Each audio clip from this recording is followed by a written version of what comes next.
So hey guys, and welcome back to another episode of Ames's Corner. How you all doing out there? So anyways, it's first day back at the shop for me since my week vacation last week. And been the average day, but something neat rolled in. We get it here every year, and I figure you guys might want to take a look at it. And that would be this really pretty 77 Turbo Trans Am. Which I think it's a 77. Should probably get my facts straight, right? No, I was way off. 81 Turbo Trans Am. But yeah, this is one of the 4.9 liter V8 turbocharged Trans Ams. We don't really see very many of these. We see plenty of Trans Ams and all that, but to see one of these turbo ones, especially in the shape this is in, I mean, look at that, huh? That's original. That is all original right there. Original, unrestored.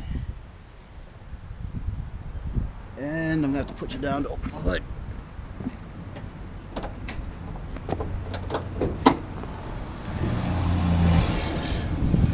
And there it is, 4.9 liter V8 with a turbo right on top. And it actually, this is what they would call a wet turbo, where the carburetor, this is carbureted and turbocharged. The carburetor feeds right into the input to the turbo, and that goes right to the manifold. You see it down there. No room for an intercooler, no room for really any kind of improvements. On paper, you know, V8 turbocharged, on paper it sounds like it should be a fast, powerful car, but I mean, I don't know what the horsepower specs off the top of my head are, but I know it's going to be struggling to be anything over 200 by how it feels. What it's here for today is just there's a transmission seal leaking on it for where the shift shaft goes into the tranny's leaking, and I got to pull that apart. And I figure before I did that, we'd take a quick look around it and go for a little road test in this thing. So yeah, without further ado,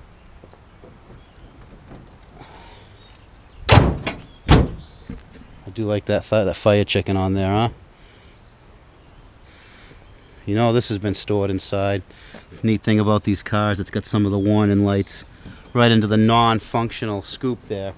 The actual reason for that scoop is the air filter can't fit under the hood unless that was there. So it's not really for ram air or air induction. It's just to make room in the hood so the air filter can fit on top of the carburetor, and that can fit on top of the turbo inlet.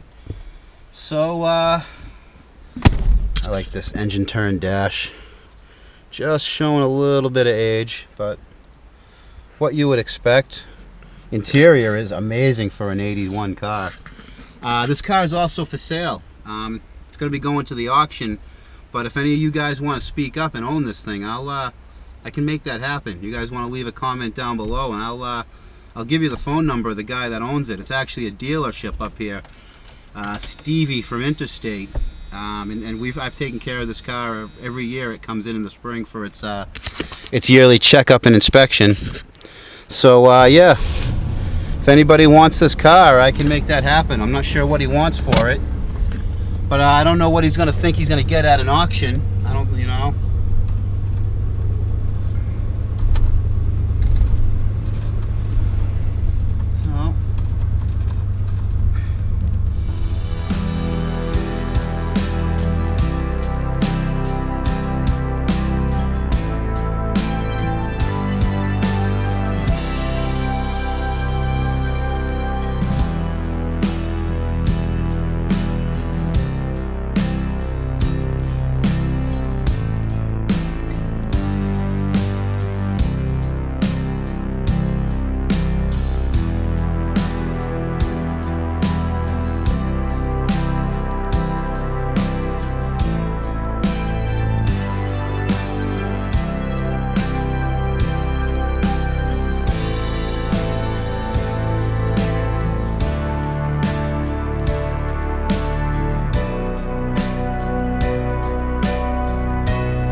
turbos only make about 5 pounds or so. They didn't make a lot of boost.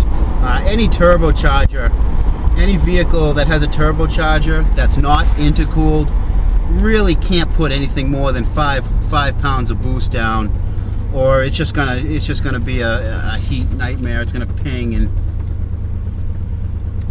and cause all sorts of problems, which I think these are more of just an economy turbocharger than they are a performance turbocharger. Back in the late 70s, with all the emissions controls that were being put on cars, they figured forced induction was an easier way to get the emissions down, and it was, in a way, it was. But when all those emissions controls that go with the turbocharger start to malfunction, then you just end up with no power. Just a nice cruising car.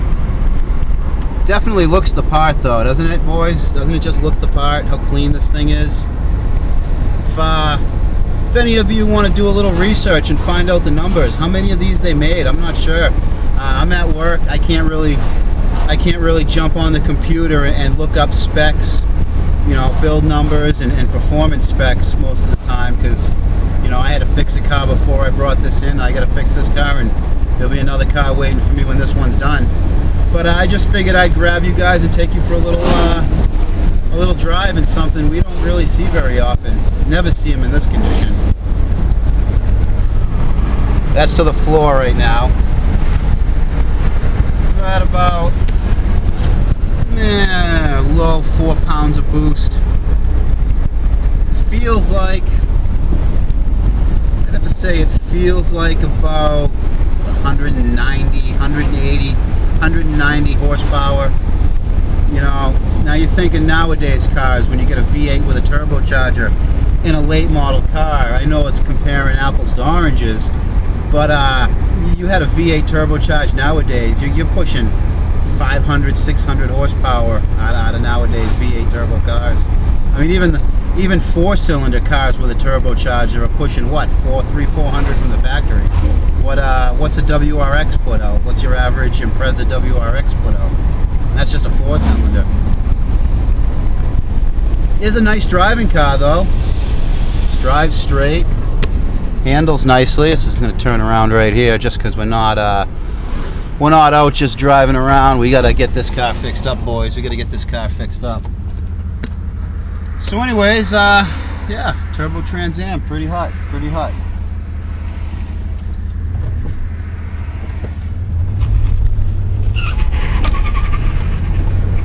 And that's all she's got. That's all she wrote. So anyways, guys, I hope you enjoyed this little classic. I figured I'd just take a moment to do just an old little looky-loo at this thing, kind of harken back to where my videos started out. Just whenever a cool car would come into my bay or into the shop, I would just do what I did right now. But anyways, guys, leave comment, like, share. It's all much appreciated. To all my new subscribers, welcome to the show. I appreciate everyone subscribing. I really appreciate all the comments and shares.